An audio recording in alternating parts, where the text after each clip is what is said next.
Grad je bio potpuno razoren, sravnjen sa zemljom.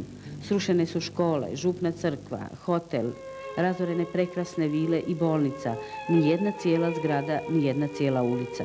Uništen je stoljetni perivoj, prekrasna renesansna zgrada kursalona zapaljena je, razorene su kupke i bazeni.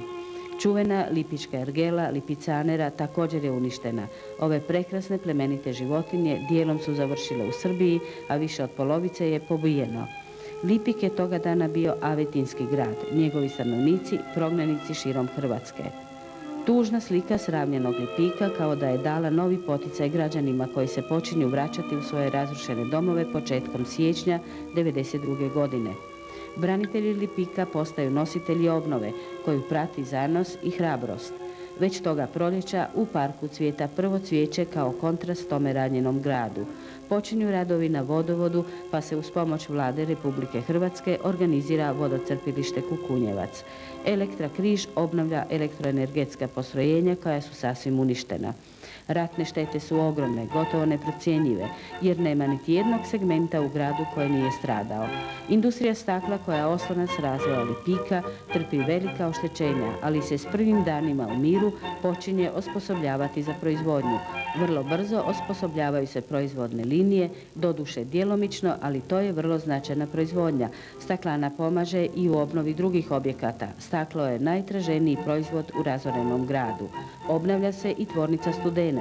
Do sada je ova tvornica, u čiju je obnovu utrošeno više od 5 milijuna maraka, jedini proizvodni objekt potpuno obnovljen. Zajedno sa tehničkim plinovima u Poljani, poljoprivredom Lipik, ribnjačarstvom u Poljani, industrija stakla i tvornica Studenac obnavljaju ukupni gospodarski život u Lipiku.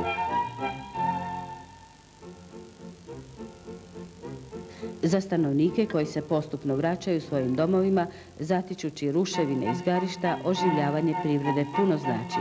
Vraćaju se na radna mjesta, stječu samopouzdanje i počinju život u obnovi. Nailaze na veliku pomoć donatora, prvenstveno Caritasa.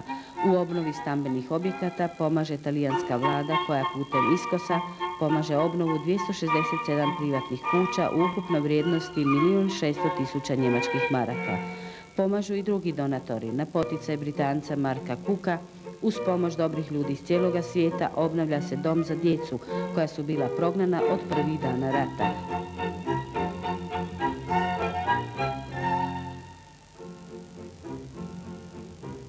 Ovi najmlađi stanovnici Lipika, za koje se brine društvo, dobili su jedan od najljepših domova s pratećim sadržajima.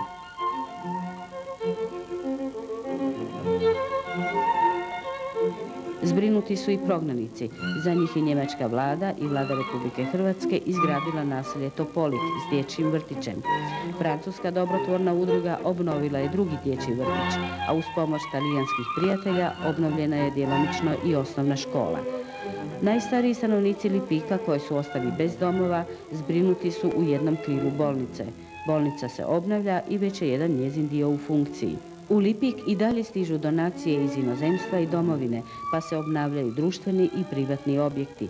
Posebno su značajnu pomoć dali Caritas Udine, Caritas Essen, Caritas Paderborn, Caritas Zagreb, stižu i velike donacije iz Engleske, a pomažu i domaće proizvodne tvrtke u materijalu i radovima.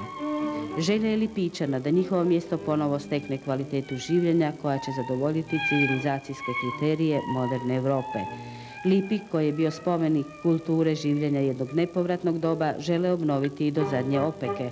Podlogu za to vide u razumijevanju za patnje koje im je donio rat, ali i u prirodnim resursima s kojima Lipik raspolaže. Već spomenuta termomineralna voda, zdrave šume i zdrava hrana, kojima treba pridodati i bogata nalazišta kvarsnoga pijeska, prirodni su potencijal koji otvara razvojne mogućnosti. Spomenici kulture, sada devastirani, kada se obnove, ponovno će zasjati punim sjajem novoga Lipika. Ovaj mali gradić kojemu je ratni barbarizam uništio tijelo, još uvijek ima dušu, oporavlja se, pa su već vidljivi kontrasti. S jedne strane potpuno porušena crkva Svetoga Franje Asijskog, a s druge strane novi lijepi đački dom. S jedne strane ranjene ulice i perivoj, s druge novo obnovljeni hotel Lipa. No sve dok njegovi stanovnici imaju planove, žive u svom gradu i obnavljaju ga, za Lipik ima nade. Treba mu pomoći da je održi.